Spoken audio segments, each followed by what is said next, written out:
മേടിച്ചോ? എന്നിട്ട് എന്താ എന്നോട് പറയാതിരുന്നത്? അയ്യോ, അതൊക്കെ അങ്ങനെ മറക്കാൻ പാടില്ല. കാശിന്റെ ഏർപ്പാടല്ലേ, വളരെ മോശമായി പോയി അല്ലേ അപ്പ? നീ മിണ്ടണ്ട.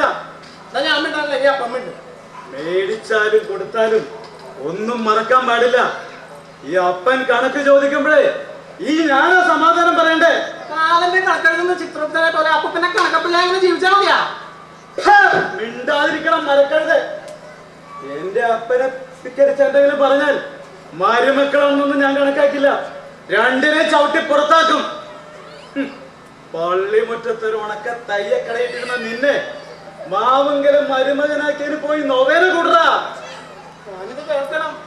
ഞാനിത് കേൾക്കണം. ബ്ലൗസ് തയ്ക്കാൻ വന്ന ശോശാമ്മ അളവെടുത്ത് കഴിഞ്ഞപ്പോ എട്ടും മുട്ടും തിരിയാത്ത എന്നൊക്കെയാണ് പ്രയോഗിച്ചത്. ഞാനും തെറ്റ് ചെയ്തു. പിന്നെ പിന്നെ ആഴ്ചയിൽ തയ്ക്കാനുള്ള തുണിയുമായിട്ട് വരാൻ തുടങ്ങി. വീട്ടിലെ തുണി മുഴുവൻ തീർന്നു കഴിഞ്ഞപ്പോ ഒരു ദിവസം തുണിയില്ലാതെ കയറിയോ? തയ്ക്കാനുള്ള തുണിയില്ലാതെ കയറിയോ? വന്ന പാടെ പരസ്യമായിട്ട് ഇട്ടുറതും ഒറ്റ കറച്ചില്ല. ബ്ലൗസ് വെട്ടിക്കൊണ്ടിരുന്ന ഞാനത് ഞെട്ടി. എങ്കിലും ധൈര്യസമേത ശോശാമ്മയുടെ കൈയും പിടിച്ച് ഈ വീട്ടുമുറ്റത്തേക്ക് കയറി വന്നു. കണ്ണാ കാളയെന്ന് പറഞ്ഞ് അപ്പൂപ്പന്റെ കാലയിലേക്ക് ഒറ്റ വീഴ്ച. ഇപ്പൊ ഈ വെറുതെ നിൽക്കണ അപ്പനം എന്താ ചെയ്തെന്നറിയോ? ഒരു വെട്ടുവാകത്തെയും പിടിച്ചിരുന്ന് കലിതുണ്ടായിരുന്നു കലി. അന്ന് രാവിലെ 8:30 തുടങ്ങിയ കരച്ചില് വൈകിട്ട് 6:26 വരെ ഞാൻ കരഞ്ഞു. അങ്ങനെ കരഞ്ഞ് കാലനായ അപ്പൂപ്പന്റെ കല്ല് പോലത്തെ മനസ്സിൽ ആലയിപ്പിച്ചു. അപ്പനത് തടഞ്ഞില്ലായിരുന്നെങ്കിൽ രണ്ടിനും വെച്ചേരി ഞാൻ മുറ്റത്തിട്ടാണ്. അപ്പന്റെ വാക്ക് അവിടെയും ഞാൻ അനുസരിക്കുകയായിരുന്നു. എന്ത് ചെയ്യാം, പ്രേമത്തിന്റെ മട്ടൻ സുന്നിപ്പോ എന്റെ ജീവിതം വെറും വെട്ടുകഷം ചേട്ടാ, വെട്ടുകഷം. എല്ലാ സൗഭാഗ്യങ്ങളും നേടിയെന്ന് കരുതിയാലാണ് നമ്മളൊക്കെ. പക്ഷെ ഒന്നും നേടിയില്ല എന്നുള്ളതാണ് സത്യം. ഈ നിൽക്കുന്ന അപ്പനെന്തെങ്കിലും നേടിയോ? ഇല്ല. സ്വന്തം ഭാര്യനെ പോലെ അപ്പൂപ്പ കൊണ്ടുവരുന്നില്ലേ? ഇല്ല. എന്റെ അൽഫോൺസമ്മേ,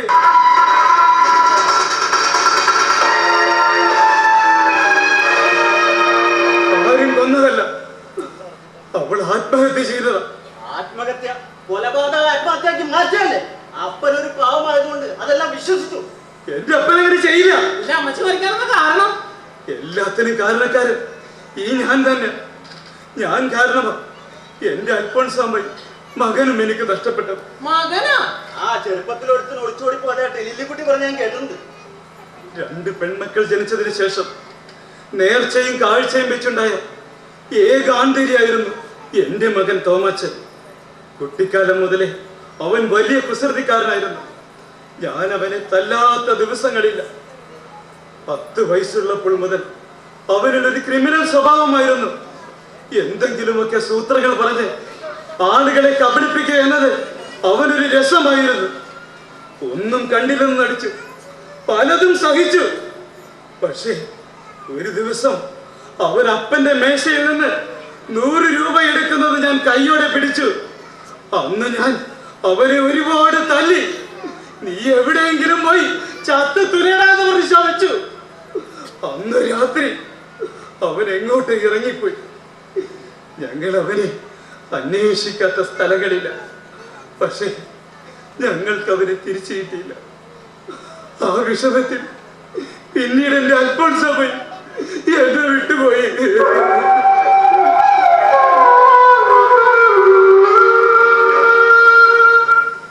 അപ്പൻ ശപിച്ചതുപോലെ അവരെവിടെയും പോയി ചത്തുകളും ഇല്ല. അവൻ അവിവേകം ഒന്നും ചെയ്യില്ല. നിങ്ങൾ നോക്കിക്കോ, എന്റെ മകൻ എന്നെങ്കിലും ഒരു ദിവസം തിരിച്ചു വരും.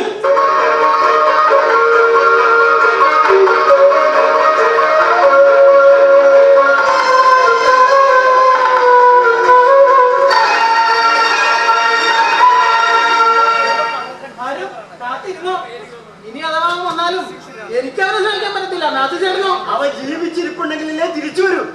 അവൻ ജീവിച്ചിരിപ്പില്ലെന്ന് മാത്യൂസ് ഉറപ്പുണ്ടോ?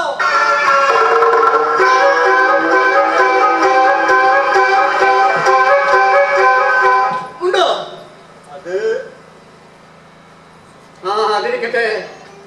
നീ എന്തിനാ ഇക്കഴിഞ്ഞ ദിവസം നമ്മുടെ അടച്ചിട്ടിരിക്കുന്ന സ്റ്റേറ്റ് ബാങ്ക് കാറിൽ പോയത്?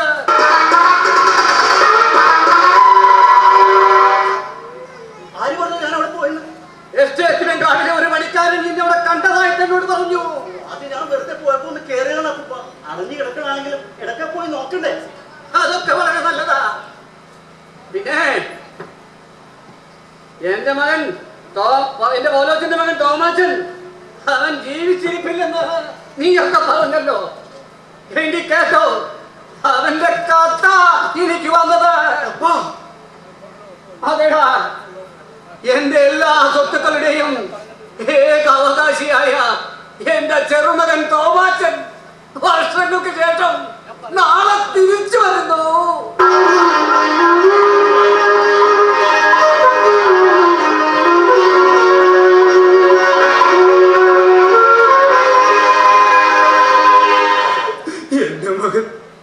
എന്റെ മകൻ തോമച്ചൻ നാളെ തിരിച്ചു വരുന്നു. കർത്താവേ,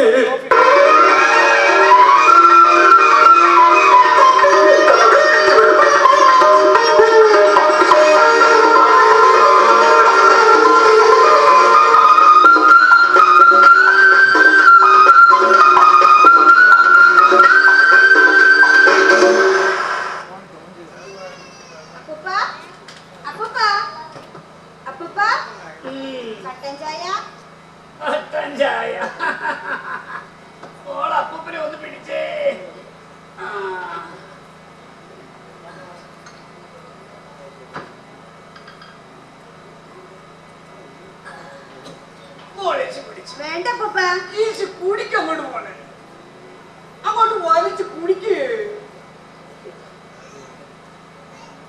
എന്താ അപ്പൂപ്പന് ഇത്രയും സ്നേഹം എന്നോട്? സ്നേഹമൊന്നും ഉണ്ടായിട്ടല്ല, നീ ഇതിന് വല്ല വിഷമം ചേർത്തിട്ടുണ്ടെന്ന് അറിയാനാ. നിനക്ക് കുഴപ്പമൊന്നുമില്ലല്ലോ, ഞാൻ കുടിച്ചോട്ടെ. കുടിച്ചോ. നീ ഇതിന് വിഷം ചേർത്തിട്ടില്ലെങ്കിലും വേറെ ആരെങ്കിലും ചേർത്താലും മതിയല്ല. എന്നാ പിന്നെ വല്ല പട്ടിക്കോ പൂച്ചക്കോ കൊടുത്താ പോരായിരുന്നോ? പട്ടി പൂച്ചൊക്കെ നന്ദിയുള്ള മൃഗങ്ങളല്ലേ മോളെ, അവറ്റകളെയൊക്കെ എന്തിനാ അപ്പൂപ്പന്റെ സ്വഭാവം വെച്ച് നോക്കുമ്പോ ആരെങ്കിലും ചേർക്കാനും മടിക്കില്ല.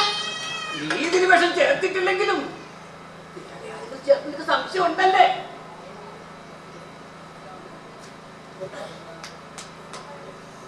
പണ്ട് കാണാതെ പോയ ഒരു ആട്ടിൻകുട്ടി തിരിച്ചു വരുന്നെന്ന് കേട്ടല്ലോ. 100 രൂപ കട്ട കള്ളൻ മുഴുത്ത കള്ളനായിട്ടായിരിക്കും ഇനി വരുന്നത്. എല്ലാറ്റിനും ഒരവകാശം വരുന്നത് കേട്ടപ്പോ എല്ലാവർക്കും ബുദ്ധിമുട്ടായി. അവൻ വന്നാലും ഞങ്ങൾക്ക് തരാനുള്ളത് അപ്പം തരുമല്ലോ. നിങ്ങൾക്ക് തരാനുള്ളതൊക്കെ തന്നില്ലേ? പിന്നെ എന്റെ മകൻ പൗരോച്ചൻ സുന്ദര, അവനെ നിങ്ങൾ പറ്റിക്കുമെന്ന് എനിക്ക് നന്നായിട്ട് അറിയാം. ഞാനിതെല്ലാം കാസൂക്ഷിക്കുന്നത് എന്റെ ചെറുമകൻ തോമാറ്റന് വേണ്ടിയിട്ടാ. അവൻ എന്തെങ്കിലും ഒരിക്കൽ തിരിച്ചു വരുമെന്ന് എനിക്ക് നന്നായിട്ട് അറിയാം. വരുന്നത് തോമാച്ചൻ തന്നെയാണെന്ന് എന്താ ഇത്ര ഉറപ്പ്? അതെനിക്കറിയാം, എന്നെ ആർക്കും പറ്റിക്കാൻ പറ്റത്തില്ല. അവനിപ്പോ പ്രായം എത്രയും കാണുമെന്നറിയോ? അറിയാം, എന്നെ ആരും പഠിപ്പിക്കണ്ട. അപ്പൂപ്പ, എന്താ? ഇതൊരു കാര്യം പറയാനുണ്ടായിരുന്നു. നിനക്കൊക്കെ എന്താ പറയാനുള്ളതെന്ന് എനിക്കറിയാം. നിനക്ക് പറയാനുള്ളത് ഒരു കഷ്ണം വെള്ളക്കടലാസിൽ എഴുതിയിട്ട് ഞാൻ സൗകര്യം കിട്ടുമ്പോ സൗകര്യം പോലെ വായിച്ചോളാം.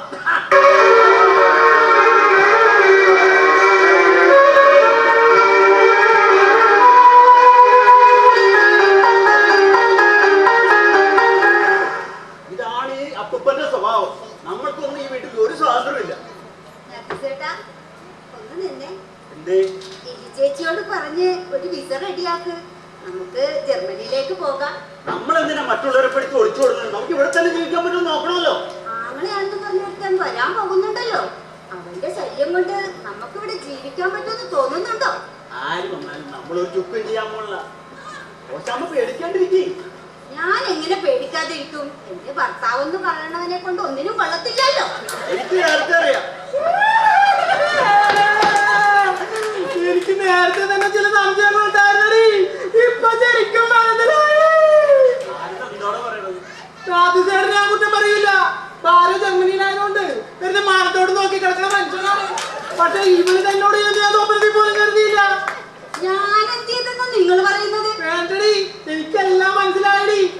നാട്ടുകാർ മൊത്തം പറയുന്നുണ്ട് നീയാണ് ഇപ്പം ബസ്സിലാണെന്ന്. അനാവശ്യം പറഞ്ഞാലുണ്ടല്ലോ. കൊല്ലടി, എന്നെ കൊല്ലടി. അത് ജർമ്മനിലേക്ക് ഒളിച്ചോട്. ഒളിച്ചോടാനോ? എന്തിന്? അത് ശരി. അപ്പൊ എന്നെ നാളെ നിർത്താൻ വേണ്ടി ഈ നാട്ടുകാരെ മൊത്തം അറിയിച്ചു നാടുവിടാനുള്ള പരിപാടിയാണല്ലേ? നാട്ടുകാരെ അറിയിച്ച് നിങ്ങളെ ഞാൻ കൊണ്ടുപോകുള്ളൂ. എന്തിന്? ഞാനില്ല, എനിക്ക് ആവശ്യമില്ല. എനിക്ക് ജീവിക്കാനേ പള്ളിമുറ്റത്ത് തയ്യക്കടയുണ്ട്, അവിടെ പോയി രണ്ട് ചവിട്ടിയാ മതി തയ്യപ്പണി. ഞാനിത് എന്തറിഞ്ഞിട്ടോട് പറയണത്? എടോ എനിക്കെല്ലാം മനസ്സിലായടോ. ഞാനെന്താ തെറ്റിദ്ധരിച്ച് പറയണത്?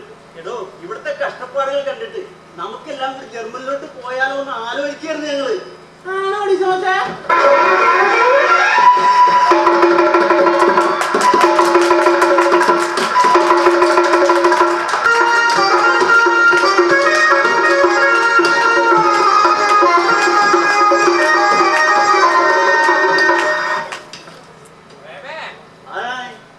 എന്താ നിനക്കുള്ള കാര്യം?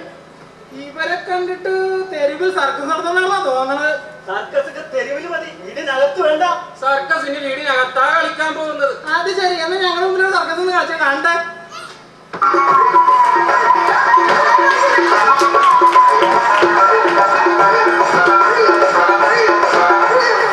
വീട്ടിൽ കയറി വന്ന് എന്ത് തോന്നിയ ദിവസം കളിക്കാന്നോ? ചോദിക്കാനും പറയാനോ ആളെ തടിയില്ല. ഇങ്ങനെ വന്ന ബുദ്ധിയാണെങ്കിൽ എന്ത് ചെയ്യാലോ? വീട്ടിൽ വരുന്നവരോട് കുറച്ച് മാന്യമായി പെരുമാറാൻ പഠിക്കണം. ആട്ടെ, നിങ്ങളൊക്കെ ആരാ? ഈ നിൽക്കുന്നത് ലില്ലിക്കുട്ടിയുടെ. അത് ശരി, ഞങ്ങളുടെ വീട്ടിൽ കയറുന്നത് ഞങ്ങളാരാണ്. നീ ആരാ? എഴുന്നേക്കാ. എടാ, നിന്നോടാ പറഞ്ഞത് എഴുന്നേക്ക്. അപ്പച്ചൻ, എന്റെ അപ്പച്ചൻ.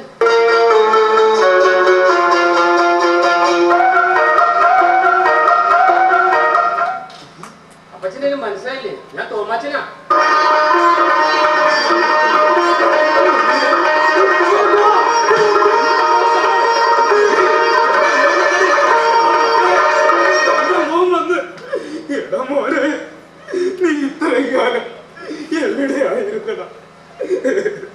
അന്ന് കള്ളവണ്ടി കയറി ബോംബെയിലെത്തി. ഒരു തൊഴിലന്വേഷണം ഒരുപാട് അലഞ്ഞു. വിശന്ന് വലഞ്ഞപ്പോ ഭക്ഷണമായി തന്നൊരു സർക്കസുകാരനാണ്. പിന്നീട് അവരോടൊപ്പമാണ് കൂടി. ഗുരുവിന്റെ മോള. പാവം ഗുരു മരിച്ചപ്പോ പാവം ഒറ്റക്കായി. ഞാനിങ്ങ് പോരാൻ നേരം പോരുന്നോന്ന് ചോദിച്ചു. വരാമെന്ന് പറഞ്ഞു. അപ്പോ ഒപ്പം കൂടെ കൂട്ടി. ഇത്രയും കാലം വരാതിരുന്നവൻ ഇപ്പൊ വന്നതിന്റെ ഉദ്ദേശം എന്താ? ഇവിടെ ഏതാ വന്നപ്പോ വലിയ ചൊറിയാൻ തുടങ്ങിയാണല്ലോ. ഇവൾ നിന്റെ പെങ്ങളാടാ, ശോശ. ഞാനോ എടി ശോശിയെ. ഞാനൊന്ന് പരിചയപ്പെടാൻ. ഞാൻ ഊർവശി കലേഷിന്റെ പ്രൊപ്പറേറ്റർ ഇപ്പിച്ച ഈ നിൽക്കുന്ന ശോശാമ്മയുടെ ഹസ്ബൻഡ്. മോനെ, ഇത് ലില്ലിക്കുട്ടിയുടെ ഭർത്താവാ, മാത്യൂസ്. ഓ, കണ്ടിട്ട് ഇത്തിരി വില്ലനാണെന്ന് തോന്നുന്നു. ഈ ഏടാ മോനെ തമാശ. നിന്റെ ആ പഴയ കുട്ടിക്കളികളൊന്നും ഇതുവരെ നിനക്ക് നിർത്താറായില്ലേ? ആട്ടെ, നിനക്ക് നിന്റെ അപ്പനെ കാണണ്ടേ? ഓ വന്നേ. നിനക്ക് ഇവൻ പറഞ്ഞത് വിശ്വസിച്ച് ഇവനെ വീട്ടിൽ കയറ്റി താമസിപ്പിക്കാൻ പോണ. ഇവൻ നമ്മുടെ തോമച്ചനല്ല.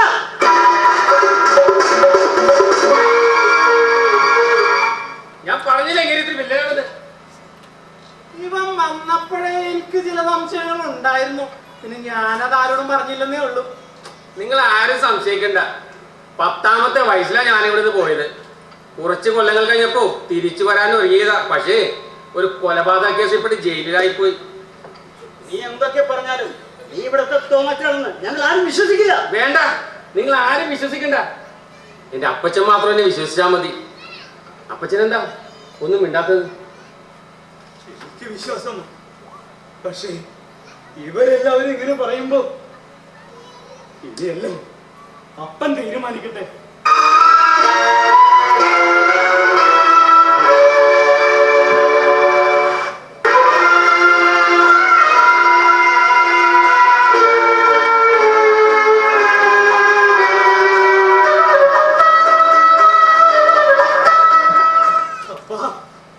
ഇവൻ പറയുന്നു ഇവൻ നമ്മുടെ തോമാച്ചനാണെന്ന്. പക്ഷേ ഇവരാരും ഇത് വിശ്വസിക്കുന്നില്ല. ഇവൻ നമ്മുടെ തോമാച്ചനാണെന്ന് കൃത്യമായിട്ട് മനസ്സിലാക്കണം. ആട്ടെ, നീ എന്താ വിശ്വസിക്കണത്? ഇവനെ കണ്ടിട്ട് എന്റെ മകൻ തോമസ് ചന്ദ്രന്റെ ആണെന്നാ എന്റെ വിശ്വാസം. സത്യം എന്താണെന്ന് കൃത്യമായിട്ട് ഞാൻ പറഞ്ഞു തരാം. പക്ഷേ അത് അംഗീകരിക്കാനുള്ള മനസ്സുണ്ടോ നിനക്ക്? അപ്പൻ ഇത്രയും കാലം പറഞ്ഞതൊന്നും ഞാൻ അനുസരിക്കാതിരുന്നിട്ടുണ്ടോ? ഇല്ല. ഇത് നിന്റെ സ്വന്തം മകനായത് കൊണ്ടാ ഞാൻ ഇത്രയും പറഞ്ഞത്. ഇവൻ നമ്മുടെ തോമാച്ചനല്ലെന്ന് ഞങ്ങൾക്ക് ഉറപ്പാ. അപ്പൂപ്പൻ ശരിക്കും നോക്കി പറയൂ.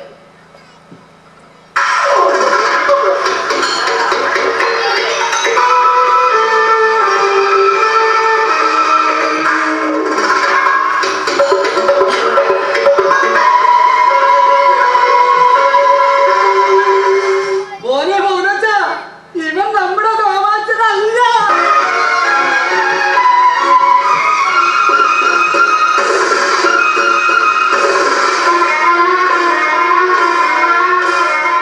ഞാൻ അപ്പോഴേ പറഞ്ഞില്ലേ ഇവർ ഫ്രോഡാണ്. ഒന്നിറങ്ങി പോടാ. ഇല്ല, ഞാൻ ഇറങ്ങി പോയില്ല. ഇതെന്റെ വീടാ. ഞാൻ ആടും, ഞാൻ പാടും. നീലാംബരി, നീ റെഡിയല്ലേ? ഞാൻ എപ്പോഴാ റെഡി? നാട്ടുകാരെ, ഞങ്ങൾ ആടാൻ പോകുന്നു, പാടാൻ പോകുന്നു.